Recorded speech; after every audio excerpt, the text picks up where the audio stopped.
बहुत कुछ, मतलब बहुत कुछ is happening in this one movie and all of it is in excruciating slow motion for some inexplicable reason.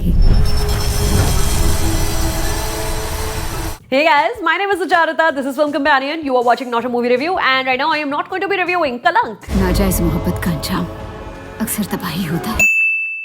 Set in pre-partition India's Lahore, Kalank is the story of a bunch of young ones all in love with each other. A rich Hindu man married twice, one wife is a sanskar ki murat, the other has two modes, manic pixie dream girl or I will burn everything in front of my eyes. She goes ahead and falls in love with Zafar, who is a sword-making lohar, his hair and abs always on point. A Muslim zealot is hell-bent on making sure ki India-Pakistan ka batwara hoke rahega. And when you add to the mix Sanjay Dutt and Madhuri Dixit back on screen together after 25 years, incomplete love story ka ek aur angle lekar, you've got a script so precariously perched on the divide between realism and fantasy, at no point in the film do you know which side it's actually leaning towards. The title, trailer and other promotional material had me believe कि partition का background लेकर society, caste and religious fanaticism पे comment करने वाली होगी ये film, which will include a love story, which it tries to do also. But the edit, which we finally get to see, is so focused in the grandeur and magnificence of Amrita Mahal Nakai's art design that everything pales in comparison. Why I said it is between realism and fantasy कि चलो एक तरफ लाहौर की गलियों के elaborate, detailed, एकदम मेहनत से sets लगाए हैं. दूसरी तरफ a Rajasthani setup is there where you first meet Alia. She's singing and dancing without a worry in the world like most women did back then. मेरे पास खोने को कुछ है ही नहीं. Okay, चलो ठीक है, it's a हिंदी फिल्म, मान लिया गाना होएगा, लेकिन ये गाना राजस्थान की हवेलियों से जब भागते भागते खत्म होता है in a valley जहां snow capped mountains दिख रहे हैं आपको पीछे, you've lost me. Barring maybe the last 20 minutes of the film, the rest of it is an edit खिचड़ी. एक हैप्पी गाना आता है introducing one of the leads, cut to महा इंटेंस सीन की किताबें जल रही हैं बॉनफायर में, कट टू इमीडिएटली एक और गाना की हीरो क्या फर्स्ट क्लास है, कट टू हे भगवान यहाँ पे सब तबाह हो गया. तो ऑडियंस तकरीबन आधे घंटे तक फिल्म के सुर को पकड़ ही नहीं पाएगी, which is a long time to not be able to start journeying in the direction where it wants to take you. Outside of the costumes and props that the characters use, very little effort has been made to make sure that the characters seem and act era appropriate. Varun Dhawan dancing along to Arijit Singh singing First Class is hardly any different from him asking women in bikinis, "Tera dhyan kidhar hai? Tera hero idhar hai?" Oh, speaking of singers, while you're enjoying Madhuri Dixit lip sync to the beautiful Ghar More Pardesiya and Shreya Ghoshal's amazing heavenly voice, when in the same sequence, Alia enters her kotha and continues singing the song in the same Shreya Ghoshal voice. A wonderful sequence followed by Madhuri telling Alia, "आवाज तो अच्छी है, लेकिन नमक थोड़ा कम है." It's the same awaz. If you're going to point out how Alia's voice is good but not as good as Madhuri Dixit, then I'm just suggesting here, maybe hire a different singer. Kalank is riddled with random things like this, जो समझ में आई ही नहीं कि क्यों. Why could I point out very easily scenes where a green screen had been used? Why is Varun Dhawan also a bullfighter with no reason आगे पीछे?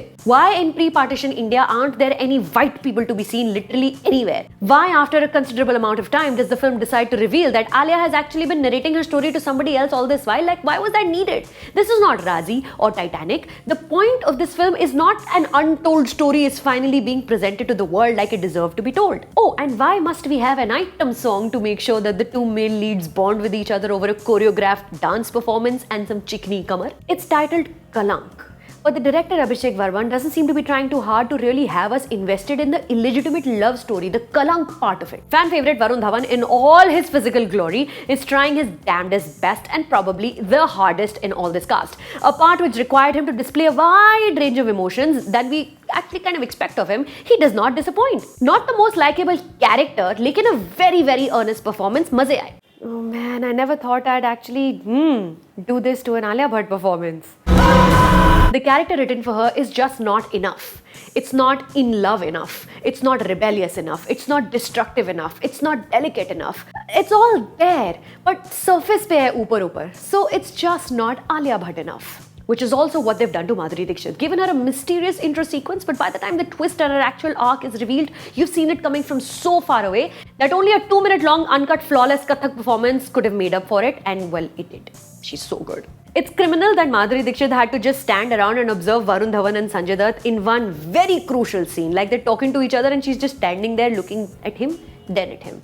It hurt me in my heart. Sonakshi Sinha, Sanjay Dutt in longish cameos get the job done. Lekin man, you've got to give it up for Kunal Khemu. Again, a 1 or 2 note part written for him, but he sinks his goddamn teeth into it, hell-bent on proving successfully that he can do well and thrive outside the Rohit Shetty universe as well. Aditya Roy Kapoor looks delicious in a sherwani, kurtas and wide-legged salwars, and all I want to do in life is dance romantically with him and his upside-down pyramid-shaped body. It's our broad shoulders. Honestly, I found myself looking forward to his scenes the most. He's done a good job. By the time the climax comes around, you're fatigued with the constant slow motion, probably used so much to really emphasize Vinod Pradhan's fantastic framing, but inadvertently making the film seem even longer than it is. The climactic sequence is exhilarating and really kind of brings the whole saga together.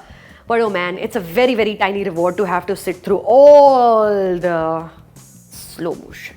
So on a scale of 1 to 10, Kalank is one scene में Alia says to Varun, तू कभी किसी बात का सीधा जवाब क्यों नहीं देता है?